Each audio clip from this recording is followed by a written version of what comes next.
Jewish Channel's Week in Review. Imposters posing as victims of the Holocaust charged with millions of dollars in fraud. The Chilean miners are heading to Israel. A play explores what happens when unaffiliated Jews start dating ones with yarmulkes. And more of the Jewish news that's changing your world right now on this episode of the Week in Review. Hello and welcome to the Jewish Channel's Week in Review. I'm Stephen I. Weiss.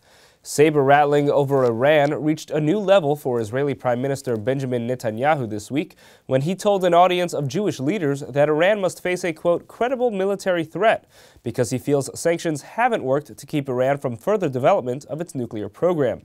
Netanyahu's statement to Jewish leaders at the Federation System's annual summit this year came soon after Defense Secretary Robert Gates said that the U.S. plans to stay the current course of using diplomatic and economic measures to deter Iran, saying, "We are prepared to do what is necessary, but at this point we continue to believe that the political economic approach that we are taking is in fact having an impact in Iran." Netanyahu's speech was interrupted multiple times by protesters from the group Jewish Voice for Peace, who spoke against the recently proposed loyalty oath bill for new Israeli citizens that received Netanyahu's cabinet's approval and is being considered by the Knesset.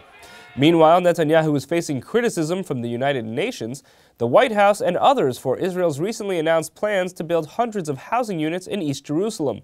The plans for the new construction were revealed Monday, but the decision by a Jerusalem committee to allow the new construction took place several months ago. In a story of alleged international fraud to raid the coffers of Holocaust reparations, the federal government filed charges Tuesday alleging that more than $40 million had been claimed by imposters using false documents to assert they were victims of the Holocaust. The charges are being pressed against 17 individuals and come after the claims conference notified the individuals in July that they had 90 days to return the money. In another example of immoral behavior, an Israeli member of Knesset is being forced to vacate his office over issues of moral turpitude. The claims against the Kadima party's Tzachi Hanegbi arose from a recent conviction for perjury. Hanegbi has served in the Knesset for 22 years and was chairman of the Security and Foreign Affairs Committee. His departure could have far-reaching implications for coalition building in the Israeli government.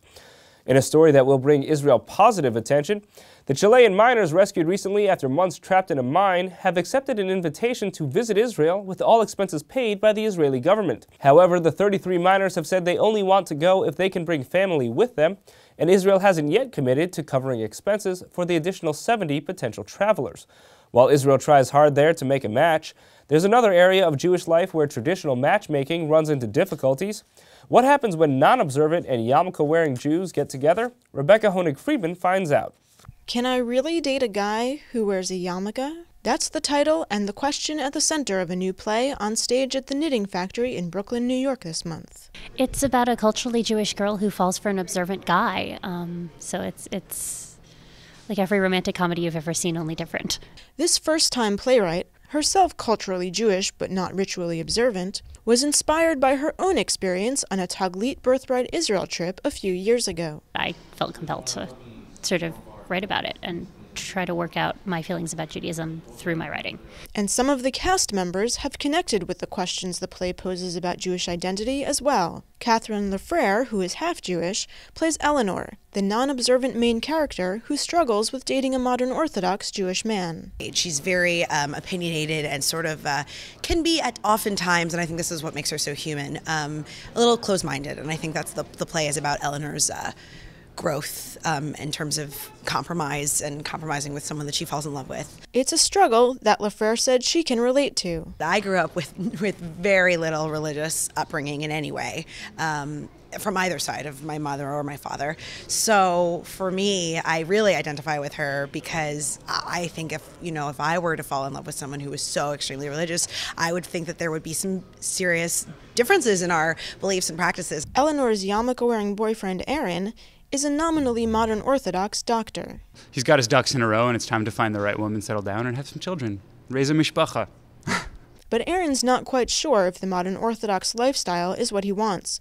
A struggle-leading man, Jason Liebman, who grew up in a traditional Jewish home but is no longer observant, identifies with. What this play is about, the Jewish sort of identity crisis that I think, people our age seem to be having a lot. That resonated with me because having grown up in a very traditional Jewish home and, having lived down the street from a synagogue and speaking Hebrew and being married and all of those things. To me, like, it's sort of time to decide what all of that means to you, and as you sort of make your path in life. For more on Can I Really Date a Guy Who Wears a Yarmulke, tune into the full broadcast version of the Week in Review. Thank you, Rebecca. In another story of theater, one woman is exploring the ways in which Sephardic heritage has been expressed over time.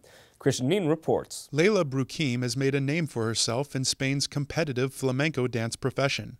And though during a decade spent living in Spain she often performed for Catholic Iberians, she is originally from Manhattan and of Sephardic and Persian heritage. Last week, she danced 3 portions of her own upcoming show, Traces, a Sephardic Flamenco Journey, at the 92nd Street Y, a performance sponsored by the Resource Center for Jewish Diversity that included an interview with 92Y's resident flamenco instructor, Joey Di Romano, in which Brukim explained how Traces portrays her family's Sephardic and Persian roots. The first part refers to the expulsion of the Jews during the Inquisition. The second part is the arrival of the woman to Persia. About 100 years later, my family came to Kashan in Iran. And then the third part is the woman's arrival, my arrival to Spain, back to Spain, so it's like closing the circle. The first part featured a flamenco singer performing a lullaby in Ladino, the Jewish language that's like a Sephardic version of Yiddish.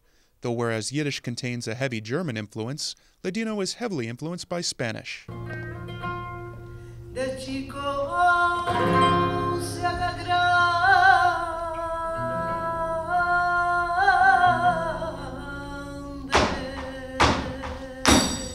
And so she sings this Ladino lullaby called Nani Nani, but with a flamenco twist. So we have the Spanish guitar and her flamenco voice, and so that's the first element of fusion. The second part features a fusion of flamenco and Persian music in a 4x4 tango rhythm.